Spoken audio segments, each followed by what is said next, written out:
Muito obrigado, Sr. Presidente. Eu agradeço à Assembleia de Bancos a vossa presença aqui hoje e a explicação já muito detalhada que a Sra. Professora transmitiu aqui à Comissão e que temos a oportunidade depois de ver com mais pormenor. Já nos forneceram também essa informação.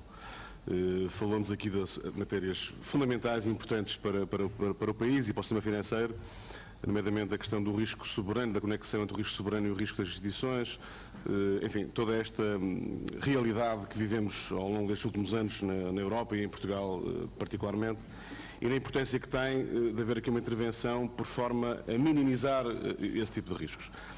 Esta proposta de lei 235, que é apresentada pelo Governo, pretende, como já foi aqui referenciado, adaptar à legislação portuguesa o que outros Estados-membros, como a Itália e a Espanha, já fizeram no quadro da União Europeia.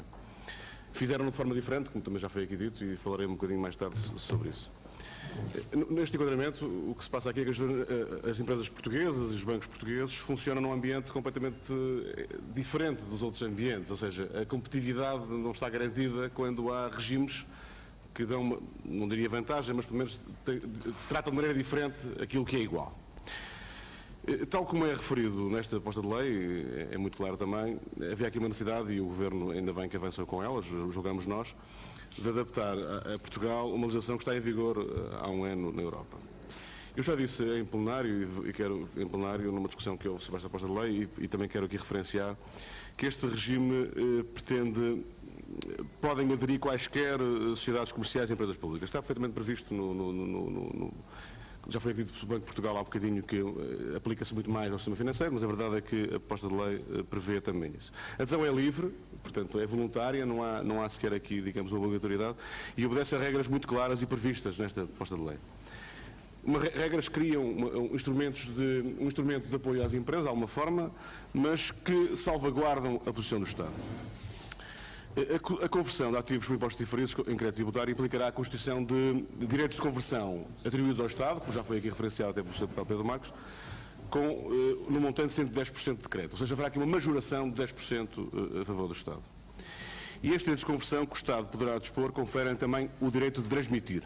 Ou seja, conferem também ao Estado o poder de intervir nessas instituições. A primeira pergunta que eu vos posso fazer desde já, e me parece que é importante, era qual era a importância desta legislação ser aplicada em Portugal, dado que Portugal, as empresas portuguesas, os bancos portugueses concorrem com bancos espanhóis e, portanto, e com a realidade aqui ao nosso lado. E, portanto, vale a pena aqui percebermos também até que ponto é que é importante esta legislação. Uma outra questão tem a ver com esta questão dos direitos de conversão, os direitos atribuídos ao Estado, direitos de conversão que são atribuídos ao Estado e que permitam ao Estado intervir no capital. A Sra. Professora acabou de referenciar aqui, e eu quero dizê-lo também, que quero reafirmar que considera esta lei equilibrada. Foram as palavras que utilizou.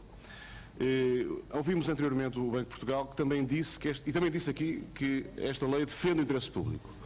Portanto, já é a segunda instituição, a Sra. Presidente de Bancos e o Banco de Portugal, que eu disse antes, que esta proposta de lei defende o interesse público.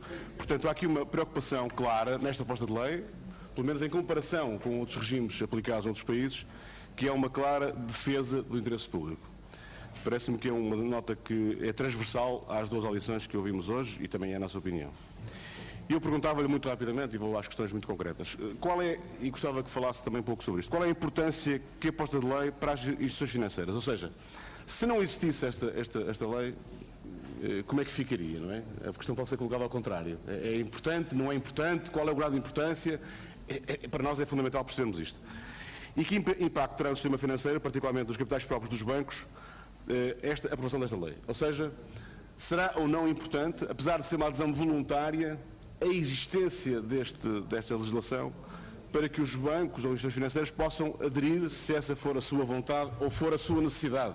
Na realidade, como todos nós sabemos, há pessoas que não percebem isto, mas a realidade altera-se completamente e, portanto, a conjuntura europeia e a realidade hoje da Europa e do mundo é francamente diferente do que era há 10 anos atrás.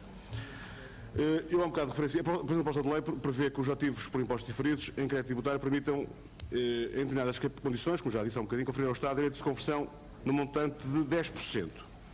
Que implicações terá esta realidade para as instituições financeiras? Quer dizer, Se porventura for a opção do Estado resolver, digamos, não vender esses direitos de conversão, mas entrar os capitais dos bancos, qual é a vossa visão em relação a isto?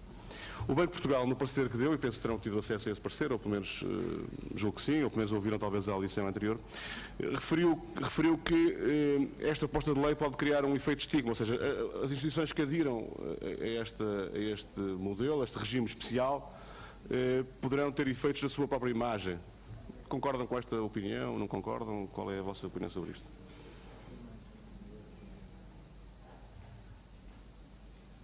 Uma última questão, para terminar, Sr. Presidente, é que se consideram que esta proposta de lei corresponde à necessidade do sistema financeiro, no fundo, da vossa posição enquanto representantes da Associação Portuguesa de Bancos. Obrigado. Muito obrigado, Sr. Deputado. Passamos